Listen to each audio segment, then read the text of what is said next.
बोलो जगदम्बे मात की जय। श्री हरि ओम श्री परमात्मने नमः। श्रीमद्वैपायन मुनि वेद व्यास प्रणीत महाभागवत देवी पुराण 55वां अध्याय। स्वयंवर में न जाने पर श्री कृष्ण द्वारा रुक्मिणी का हरण। राजसूय यज्ञ के लिए पांडवों की विजय यात्रा तथा जरासंध वध। राजसूय यज्ञ में कृष्ण की प्रथम पूजा का शिशुपाल द्वारा विरोध तथा उसका वध। द्यूत क्रीड़ा में हार कर पांडवों का वनवास। श्री महादेव जी बोले, इस प्रकार श्याम सुंदर श्री कृष्ण रूप से देवी भगवती ने पृथ्वी के भार स्वरूप दुष्ट चित्त वाले राक्षसों को लीला पूर्वक मार डाला तथा मुनि श्रेष्ठ अन्य दुष्टों के वध के कारण की प्रतीक्षा करते हुए रम्य मधुपुर में श्री बलराम के साथ रहने लगे। भगवान शिव भी स्त्री रूप से 8 विग्रहों में होकर श्री कृष्ण स्वरूपिणी भगवती की प्रतीक्षा करते हुए पृथ्वी तल पर अपने पिता के घर में स्थित थे। इस प्रकार विष्णु भगवान देवराज इंद्र द्वारा कुंती के गर्भ से उत्पन्न होकर अपने भाइयों के साथ हस्तिनापुर नगर में रहते थे। महान बल और पराक्रम से युक्त अर्जुन नाम से प्रसिद्ध वे सभी शास्त्रों के अर्थ तथा तत्व के ज्ञाता एवं धनुर्विद्या के पूर्ण पंडित थे। उसी तरह से धर्मपुत्र युधिष्ठिर आदि उनके जो अन्य चारों भाई थे वे सभी महाबली, पराक्रमी, परमवीर तथा महान शौर्य से संपन्न थे। मुनि श्रेष्ठ युवावस्था आने पर सत्यनिष्ठ और धर्मात्मा वे पांचों पांडव राज्य करने लगे। धृतराष्ट्र पुत्र मूढ़ बुद्धि दुर्योधन तथा कर्ण, शकुनी एवं धृतराष्ट्र के महाबली तथा दुर्धर्ष पुत्र उन पांडवों से बहुत द्वेष रखते थे। मुनि श्रेष्ठ कठोर हृदय दुर्योधन पांडवों की मृत्यु का उपाय निरंतर सोचा करता था। उन पांडवों के वध की इच्छा से विषदान आदि दुष्कर्म करके भी विफल प्रयासों वाला क्रूर हृदय दुर्योधन शांत नहीं हुआ। क्षत्रियों का नाश करने वाली उसकी उस दुर्बुद्धि को जानकर वृष्णिराज ने अक्रूर को हस्तिनापुर भेजा। क्षत्रियों का नाश करने वाली उसकी दुर्बुद्धि को जानकर वृष्णिराज ने अक्रूर को हस्तिनापुर भेजा। वहां पहुंचकर धृतराष्ट्र के पुत्रों के सभी क्रियाकलाप जानकर उन अक्रूर ने एकांत में विचित्र वीर्य के पुत्र महाराज धृतराष्ट्र से यह गुप्त बात कही। अक्रूर जी बोले, विचित्र वीर्य, महाराज प्रभु, अपने पुत्रों को रोककर आप पांडवों पर स्नेह प्रकट कीजिए। महामते, बाल्यकाल में ही उनके पिता मर गए, अतः अब आपको छोड़कर उनका कोई नहीं रहा जो उन अनाथ पांडवों से स्नेह करे। अतः महाराज, पांडवों तथा अपने पुत्रों में समानता का भाव रखते हुए परम प्रीति से युक्त होकर आप राज्य का भोग कीजिए।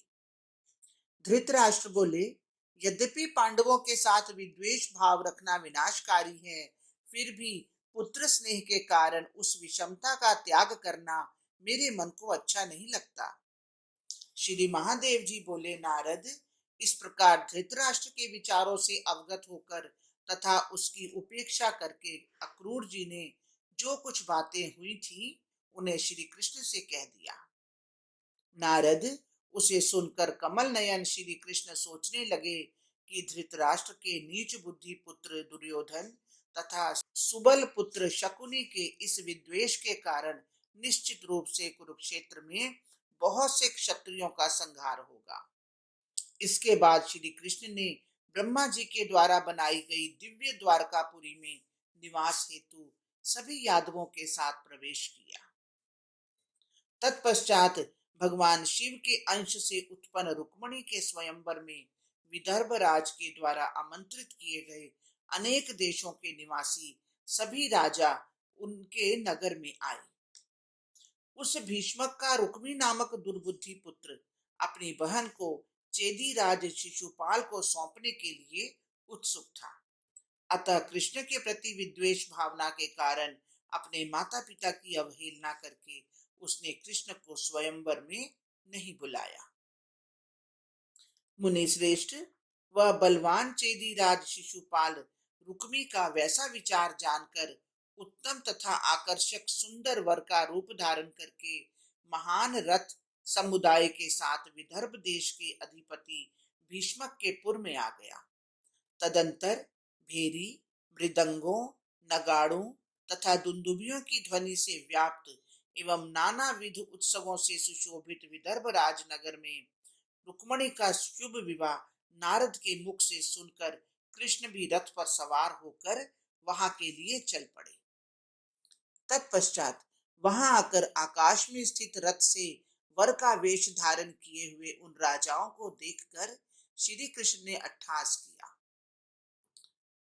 तदंतर कमल के समान नेत्रों वाली हिलते हुए ध्वनित नुपुरों से सुशोभित हंसनी की चाल को लज्जित कर देने वाली दुर्गा पूजन के लिए सखियों के द्वारा आदर पूर्वक लाई जाती हुई एकांत में श्री कृष्ण का ध्यान करती हुई तथा श्री कृष्ण के आगमन की आकांक्षा करती हुई रुक्मणी का कृष्ण ने हरण कर लिया। इस प्रकार उस पुर के सभी निवासी हाहाकार कर चिल्लाने लगे।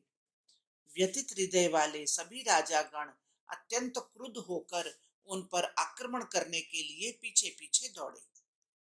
भगवान श्री कृष्ण युद्ध के लिए तत्पर होकर उत्तम आयुध धारण करने वाले उन शिशुपाल आदि प्रमुख वीरों के समस्त श्रेष्ठ धनुष तथा वाहनों को विछिन्न कर उन्हें लज्जा वनत मुख करके स्वर्ग सदृश अपने भवन में चले गए।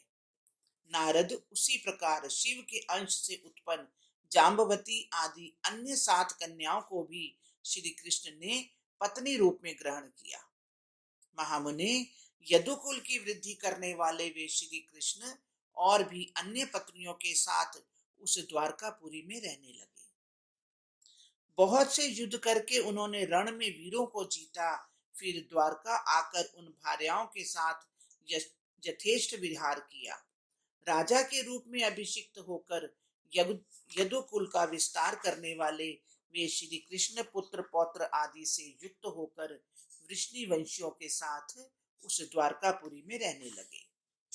महामुने, श्री कृष्ण ने और भी कई भार्याओं के साथ विवाह करके उनसे हजारों पुत्र प्राप्त किए और युद्ध में कठिनाई से जीते जाने वाले महाराज भौमासुर को मारकर वे सुंदर नेत्रों वाली हजारों स्त्रियों को ले आए। मुनि श्रेष्ठ, इस समय अपने विवाह आदि करके तथा दुरूह शास्त्र विद्या का अध्ययन कर युद्ध की इच्छा वाले उन पांडवों ने महामती कृष्ण को बुलाया। मुने, वहां जाकर उन श्री कृष्ण ने धर्मपुत्र राजा युधिष्ठिर को राजसूय महायज्ञ करने का आदेश दिया, जो विविध राजवंशों के क्षय तथा कुरुओं की द्वेष वृद्धि में हेतु बना। मुनि श्रेष्ठ, श्री कृष्ण ने अपने तत्वाधान में यज्ञ का आरंभ कराया तथा सभी राजाओं को जीत कर ले आने के लिए भीम आदि को सैनिकों के साथ सभी दिशाओं में भेजा।